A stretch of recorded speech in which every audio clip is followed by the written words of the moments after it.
le Conseil de la Banque s'est réuni pour sa dernière rencontre trimestrielle de l'année 2019 et à l'habitude, il a passé en revue l'analyse de la situation et de la conjoncture économique et financière nationale et internationale, ainsi que les projections faites par Banque al-Maghreb sur les 8 trimestres à venir.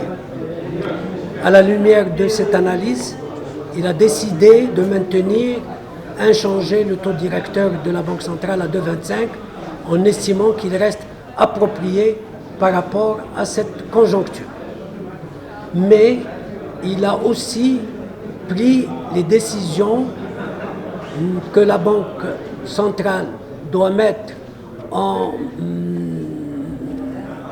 application à la suite du discours royal du 11 octobre dernier.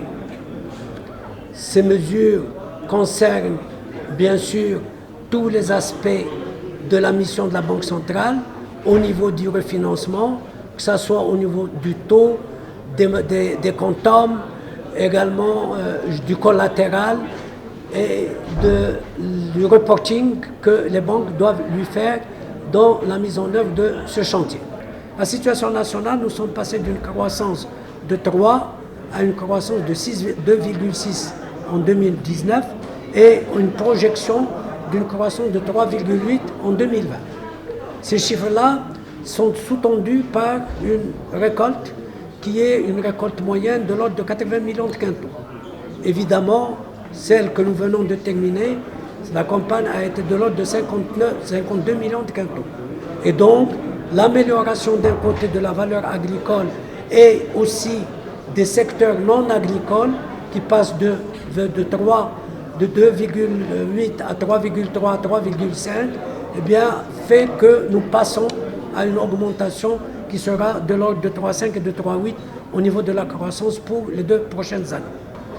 Pour ce qui est des comptes extérieurs.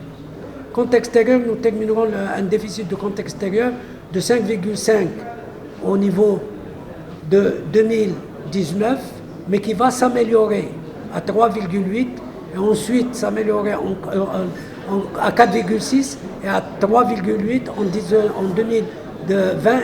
2019 et 2020.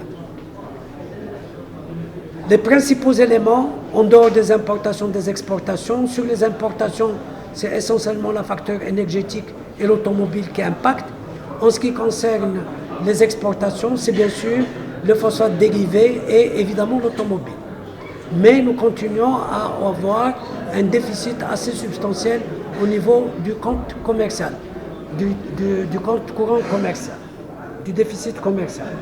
Maintenant, sur les autres rubriques, il y a une amélioration en ce qui concerne le recette du tourisme. Nous arrivons à une amélioration au niveau de 2019 de plus de 4%, 4,5%, et qui continuera en 2019, en 2020, autour de 3,2%. Pour ce qui est des MRE, stagnation des MRE en 2019, légère augmentation de 1,7% en 2020.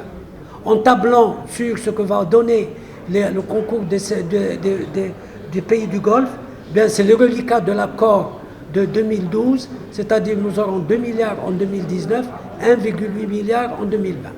Compte tenu de tous ces éléments, les réserves de change de Banque al-Maghreb resteront à un niveau qui représente autour de 5 mois d'importation de biens et services, évolueront de 240 milliards et 250 milliards. Au niveau du déficit du Trésor, le déficit du Trésor, en ce qui concerne l'année 2019, terminera à 4,1, s'améliorera à 3,8 en 2020 et ira à 3,5 en 2021. Ceci est dû à une meilleure mobilisation des recettes et à une meilleure maîtrise des recettes.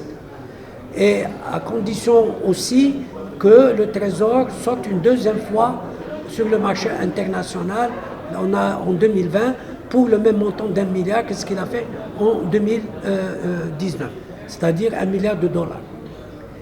Dans ces conditions, nous avons aussi les conditions monétaires.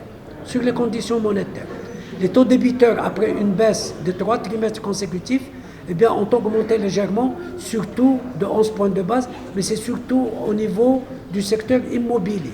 Les autres conditions sont restées pratiquement inchangées. Et le crédit commence à s'améliorer. Il commence à s'améliorer, notamment en ce qui concerne les crédits accordés aux entreprises privées. Nous arrivons dans nos projections à ce qu'ils terminent l'année autour de 4,5 et s'améliorera pour l'année prochaine autour de 5%.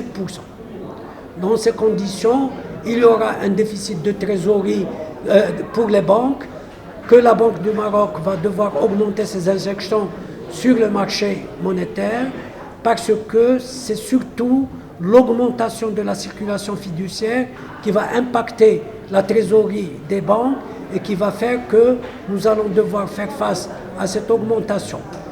Mais le programme spécifique que j'ai indiqué au début en ce qui concerne le chantier de l'entrepreneuriat, ce seront des financements supplémentaires spécifiques que la Banque centrale mettra à la disposition des banques. Alors, dans ces conditions, bien, nous avons estimé que nous n'avons pas à changer le taux directeur qui reste approprié à 2,25 et que pour le chantier de l'entrepreneuriat, évidemment, c'est des conditions spécifiques, comme je l'ai indiqué, de taux, de quantum et de collatéral qui vont devoir être donnés publiquement par la suite, quand tous les autres éléments qui concourent à ce chantier seront mis au point et que la convergence sera devenue homogène pour l'ensemble des acteurs qui interviennent sur l'appui à l'entrepreneuriat.